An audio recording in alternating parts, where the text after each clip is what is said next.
Today we're going to learn how to manifest self-love, and this can honestly be applied to manifesting anything, but since this channel's primary focus is around self-love, this is what we're going to be talking about mostly today.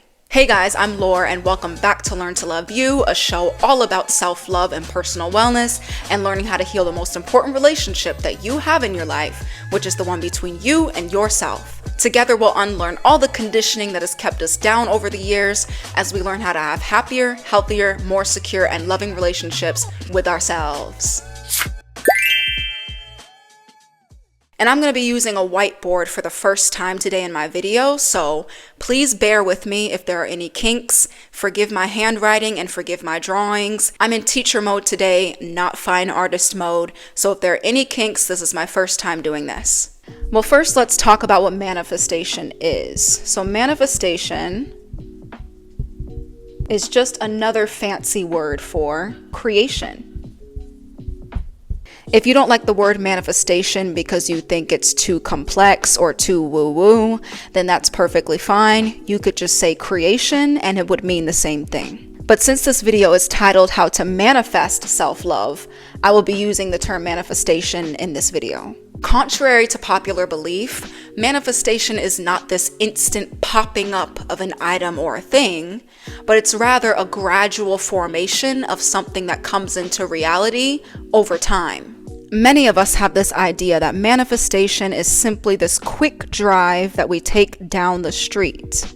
However, manifestation is more like a long and winding road that we have to travel on foot.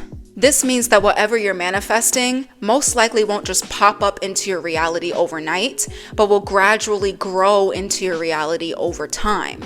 I know. I want that $1 million today too. So imagine a plant, a tree, or a garden.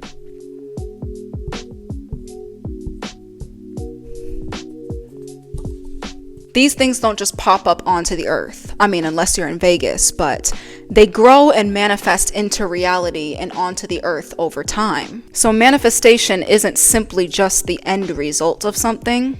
It is the creation as well as the creative process. It's not just the tree, but it's the entire process of growing the tree. So now let's talk about how we manifest. And I've found that there's actually a holy trinity when it comes to manifestation. 3 primary ways. So I actually learned this formula for manifestation from the book called Conversations with God. It's a non-religious book, but it highlights so many universal laws, universal truths, non-mainstream ideas of what God is. But there's so much wisdom in this text, and it's been changing my life. So I learned that manifestation is a combination of your thoughts, your words or expressions, and your deeds and actions.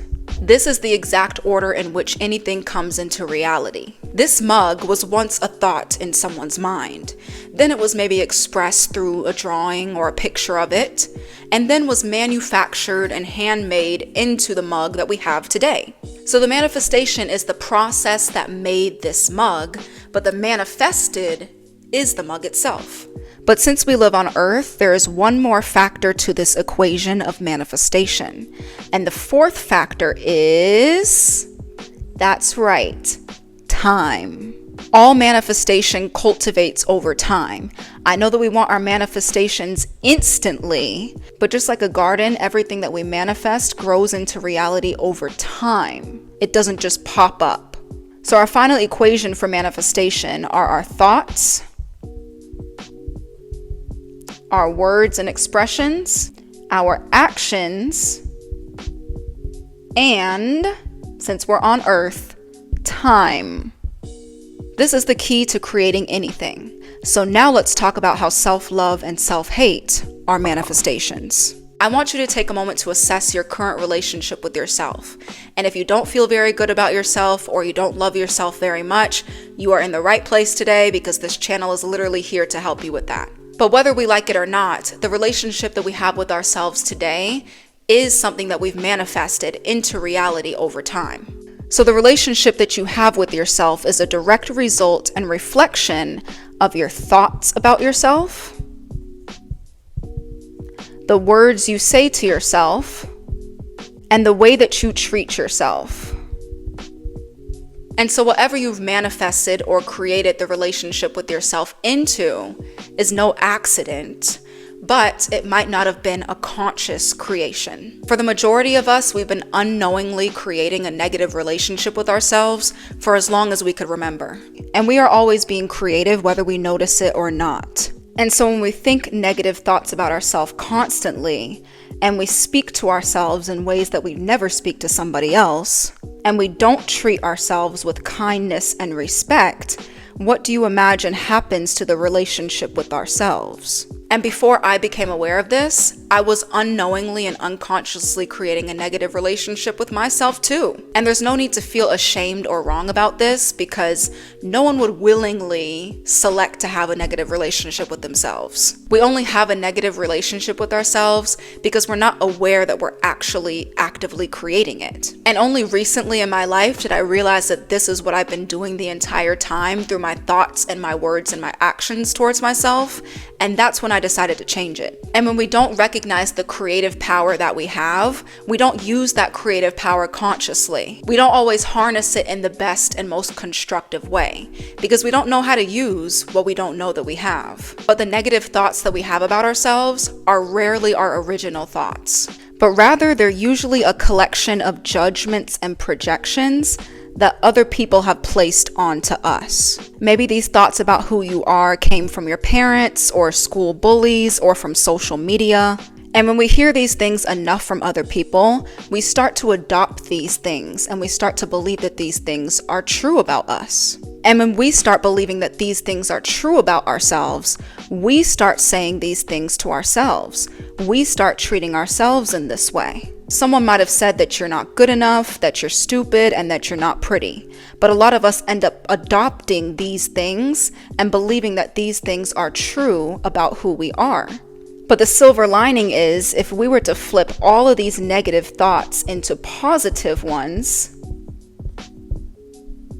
a new and better relationship with ourselves can be created. So how do we change this once and for all? How do we start manifesting self-love? First, it starts by unlearning all of these negative statements and things that were projected on us for so long. And it starts by recreating all of these things into things that we actually want to believe about ourselves. And so instead of adopting all of the statements that we've heard throughout our lives as true, we actively create new statements that we truly want to believe. And so self-love is a combination of positive thoughts about yourself, uplifting words spoken to and about yourself, as well as actions that show that you care about yourself and respect yourself.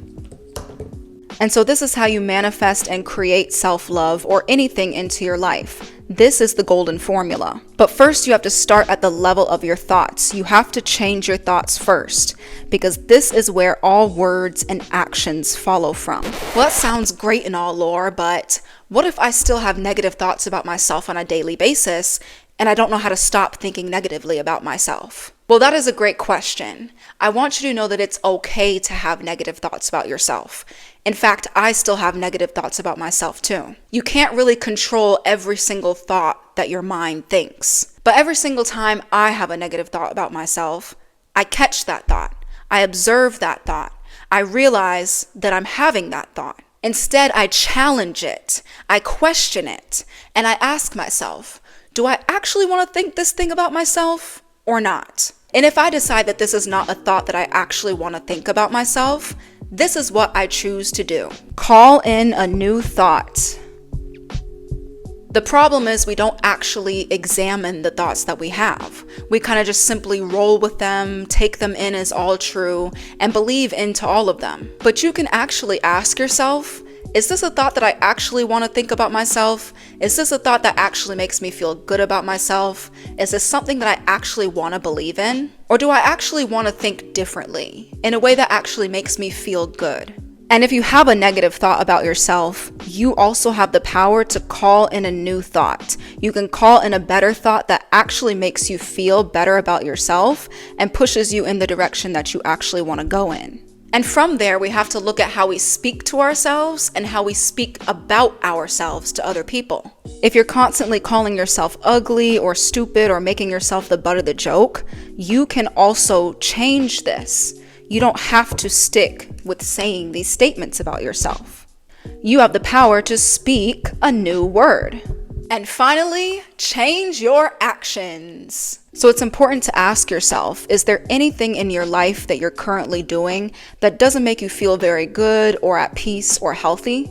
And sometimes it's jarring to go cold turkey when it comes to getting rid of things that don't make you feel like the best version of yourself. So I suggest that instead of focusing so heavily on cutting stuff out of your life, instead start adding more things to your life that make you feel like the best version of yourself. Because once you start filling up your life with the things that make you feel joyful and you start adding to that peace within yourself, you'll stop wanting the things that don't make you feel very good about yourself. So I say to start incorporating more things that add to your joy, then focus so heavily on getting rid of things that don't. So this is basically all of it in a nutshell. This is the holy trinity of manifesting self-love, or anything for that matter. Very simple, right? And so to make any positive changes and start loving ourselves more, we have to think differently about ourselves. We have to speak differently towards ourselves and about ourselves. And we have to treat ourselves with more love and respect. And remember, all of this takes time. You have to ask yourself, am I willing to take the time that it's going to take in order for me to have a better relationship with myself? And now that I know I can manifest differently, am I actually going to start consciously choosing to do so? If you enjoyed today's video, please hit the thumbs up button and press the subscribe button down below. If this video inspired you, make sure to share it with a friend or share it with somebody else who might benefit from this content. But just a quick recap, we can call in a new thought, call in a new word, and call in a new deed if we decide that we want to have a better relationship with ourselves. But just remember, guys, that I believe in you, but I just want you to believe in yourself. I'll see you guys next time.